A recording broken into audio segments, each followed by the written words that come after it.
নমস্কার বন্ধুরা, অর্পিতা স্পিরিচুয়াল চ্যানেলে আপনাদের সবাইকে স্বাগত। আশা করি আপনারা প্রত্যেকে ভালো আছেন, সুস্থ আছেন। বন্ধুরা, ভগবান শিবকে লিঙ্গরূপে কেন পূজা করা হয়? দেবাদিদেব মহাদেব হলেন আদি দেবতা।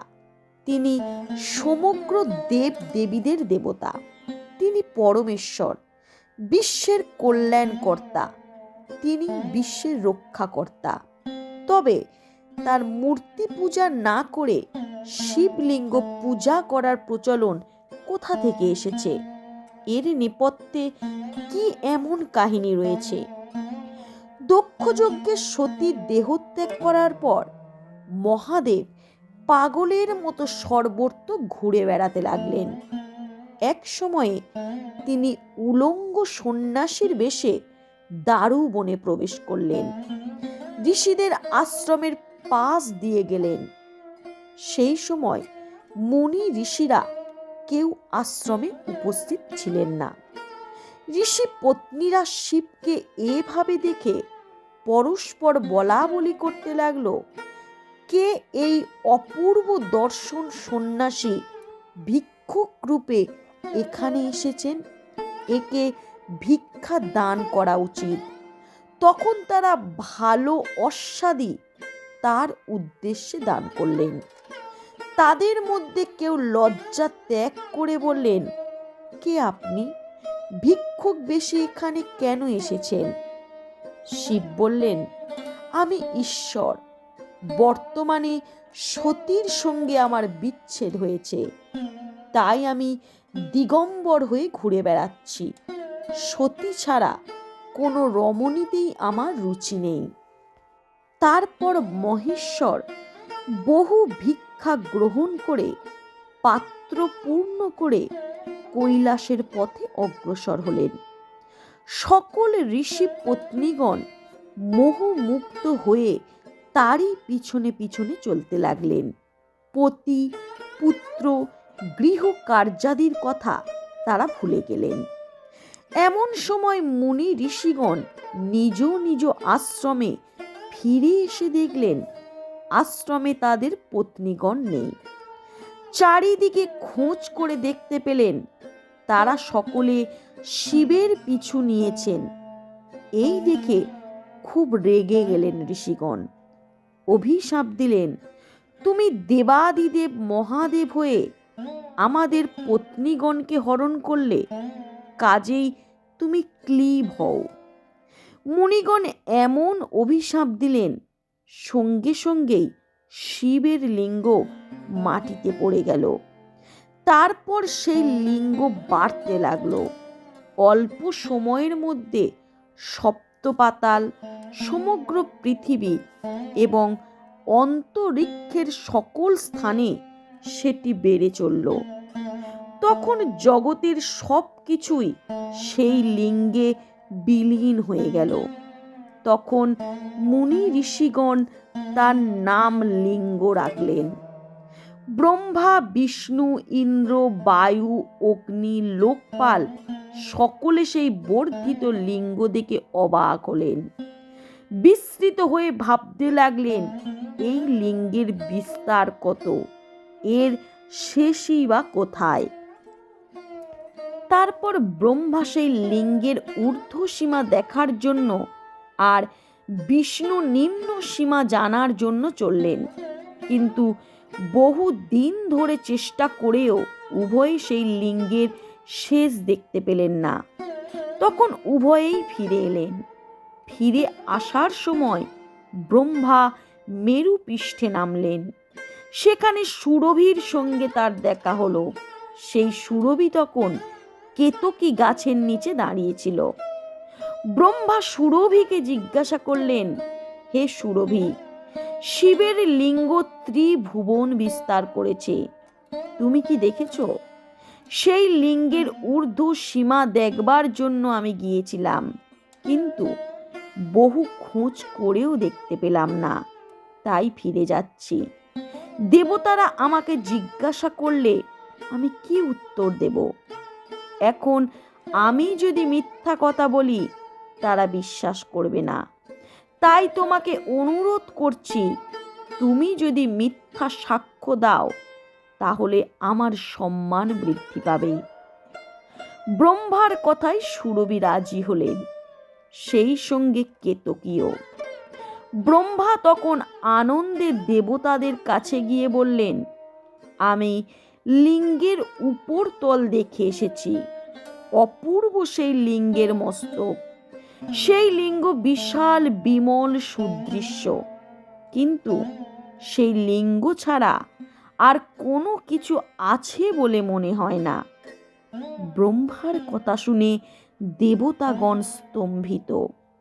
এদিকে পাতাল থেকে ফিরে এলেন বিষ্ণু। বললেন, অনেক জায়গা ঘুরলেন, অতল, বিতল, সুতল, অনাতল, মহাতল, রসাতল, এমনকি পাতালেও গেলাম। তারপরে স্থান শূন্য বলে মনে হলো আমার, কিন্তু সেই লিঙ্গের মূল, মধ্য কিংবা শেষ কিছুই দেখতে পেলাম না। এখন আমি বুঝতে পেরেছি মহাদেবী লিঙ্গরূপী। তিনি এই জগৎ ধারণ করে আছেন। তারই প্রসাদে দেবতা ও ঋষিগণের সৃষ্টি। বিষ্ণুর মুখে লিঙ্গের কথা শুনে দেবতারা সেই তথ্যকেই সত্য বলে স্বীকার করলেন। তখন বিষ্ণু হাসতে হাসতে ব্রহ্মাকে বললেন, হে ব্রহ্মা, আপনি যদি লিঙ্গের মস্তক দেখে থাকেন তাহলে এই ব্যাপারে কেউ কি সত্য সাক্ষী দিতে পারবে? বিষ্ণুর জিজ্ঞাসার উত্তরে ব্রহ্মা ব্যগ্রভাবে বললেন, এ ব্যাপারে আমার সাক্ষী আছে সুরভি আর কেতকী। তখন দেবতাগণ সত্য উদ্ঘাটনের জন্য সুরভি ও কেতকীকে ডাক দিলেন। তারা মিথ্যা সাক্ষী দিয়ে বললেন, ব্রহ্মাদেব লিঙ্গের মস্তক দেখেছেন এবং কেতকী ফুলের দ্বারা লিঙ্গের পূজাও সম্পন্ন করেছেন। সহসা সেখানে আকাশবাণী হলো, হে দেবগণ, সুরভি ও কেতকী যা বলল সব মিথ্যা কথা। ব্রহ্মা কখনোই লিঙ্গের মস্তক দেখেনি। এই লিঙ্গের আদি বা অন্ত কিছুই নেই। তখন দেবতাগণ সুরভিকে অভিশাপ দিলেন, হে সুরভি, তুমি যে মুখে মিথ্যা কথা বলেছ সেই মুখ সর্বদা অপবিত্র থাকবে। আর হে কেতকী, তোমার ফুল সুগন্ধ, কিন্তু আজ থেকে তোমাকে দিয়ে আর কেউ শিব পূজা করবে না। তারপর সেই আকাশবাণী ব্রহ্মাকে উদ্দেশ্য করে বললেন, হে ব্রহ্মদেব, তুমি কিসের জন্য মিথ্যা কথা বললে? অপরাধের জন্য কেউ তোমাকে পূজা করবে না। দেবতাগণ সেই আকাশবাণী শুনে মনে করলেন স্বয়ং শিবই এই আকাশবাণী উচ্চারণ করলেন। তারপর সকলে তার স্তব স্তুতি করলেন এবং ভক্তি ভরে লিঙ্গ পূজা করলেন। শিবলিঙ্গ হল মহাদেবের আদি অন্তহীন সত্তার প্রতীক। দেবাদিদেব মহাদেবের একটি নাম পঞ্চানন, অর্থাৎ তার 5টি মুখ। শিবের এই 5টি মুখ আসলে 5টি উপাদান, যেগুলি হলো পৃথিবী, জল, আগুন, বায়ু এবং আকাশ। যোগশাস্ত্রে লাল, হলুদ, সাদা, গাঢ় ও কালো এই 5টি রঙকে উপাদানের রং হিসাবে বর্ণনা করা হয়েছে। প্রাচীন শাস্ত্রমতে জানা যায় যে সম্পূর্ণ শিবলিঙ্গের আকৃতি উপবৃত্তাকার। এই আকৃতি আসলে মহাবিশ্বকে প্রতিনিধিত্ব করে। এই শিবলিঙ্গই একাধারে সৃষ্টি ও ধ্বংসের নির্দেশ করে। মহাবিশ্বে যেমন পরমাণু মণ্ডল আছে, ঠিক তেমনি আবার শিবলিঙ্গেও আছে। শিবলিঙ্গের লম্বাকৃতি অংশে 3টি দাগ আসলে পরমাণুর উপাদান, অর্থাৎ ত্রিপুণ্ড বিশ্ব ব্রহ্মাণ্ডের গঠনের একটি প্রতীক, যা ইলেকট্রন, প্রোটন ও নিউট্রনকে প্রতিনিধিত্ব করে। প্রাচীন বৈদিক হিন্দু শাস্ত্রানুসারে এই শিবলিঙ্গই হল বিশ্ব ব্রহ্মাণ্ডের পরমেশ্বরের প্রতীক। বলা হয়ে থাকে এই শিবলিঙ্গই হল শিবের প্রতীকী মাথা। এই শিবলিঙ্গই জগতে শান্তির প্রতীক। শাস্ত্রমতে শিবলিঙ্গের পূজা করা মানেই দেবাদিদেব মহাদেবের পূজা করা। ধ্যানমগ্ন মহাদেবকে এই শিবলিঙ্গের মাধ্যমেই প্রকাশ করা হয়। মনে করা হয় এই শিবলিঙ্গে মহেশ্বর শিব আত্মধ্যানের স্বরূপে লীন থাকেন এবং তার সকল ভক্তদের আত্মনিমগ্ন তথা ধ্যানমগ্ন হতে উপদেশ দেন। তো বন্ধুরা, আজকে কেমন লাগলো আমার এই ভিডিওটি?